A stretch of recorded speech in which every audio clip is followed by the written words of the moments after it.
Hi, my name is Dalyla McGee, and I am the dramaturg for the BLUEST. I'm Owolabi, and I am the director of the BLUEST.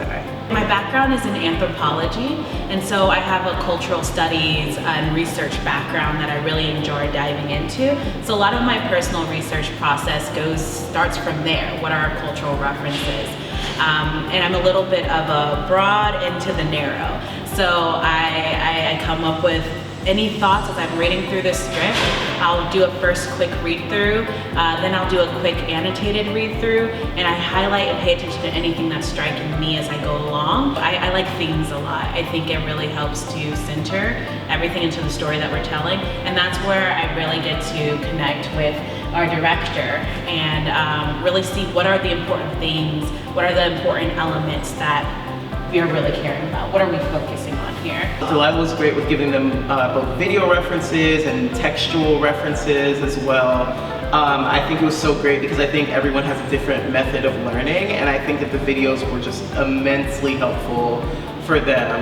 We also got this like beautiful interactive guide from Dalyla, which I just think it just made it so great because there were so many different mediums for the cast to access the things that they needed for this show. The favorite piece of information that I've found, I would say, would be about the adultification of Black girls. It's about how little Black girls are often seen as much older than they are. And I know that I've heard it with Black men, but I hadn't really heard such specific information around Black girls. To be honest, my mind is, and my heart and my spirit is still reeling from everything with Breonna Taylor to some of the more recent incidents and lives lost, particularly Black girls and women. And for me, that felt like a way to honor those lives and those breaths that were lost. The specificity in the adultification of Black girls really hones in on a specific moment with the women. It's during their lemonade scene, and they basically are participating in some victim blaming of,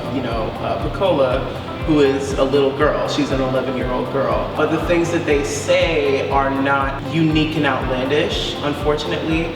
They do speak to a bigger culture of, the community kind of putting this onus on girls instead of protecting them. That research became so vital in that because the adultification is a big portion of victim blaming, of assuming that these girls should have the foresight that an adult would have versus realizing that this is a child in need of protecting. I think the story to me is really in line with conversations I've had with Evie, but I think it really kind of comes down to Black girl narratives and Black girl story.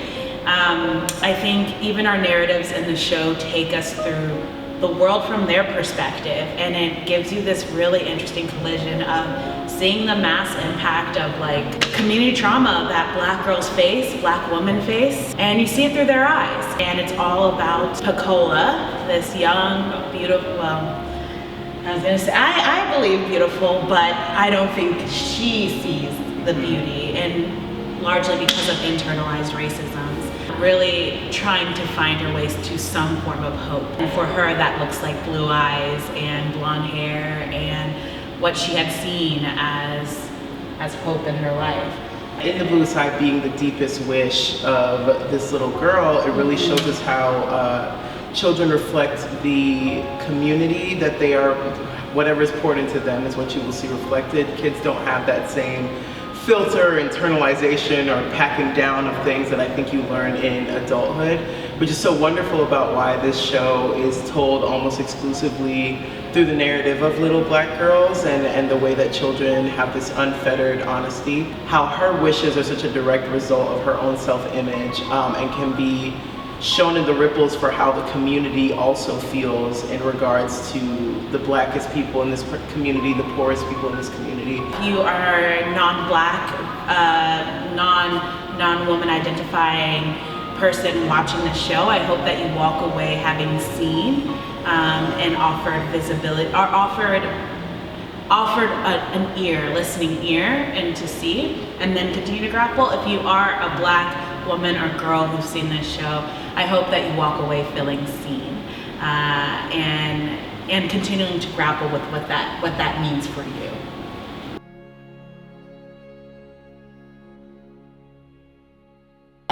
How has it been working together? So what is your relationship like in terms of process? I decided that this is it. I'm never doing it again. So, I started Dalyla like hate club, so there's only one member. So. Gosh. No, it's been.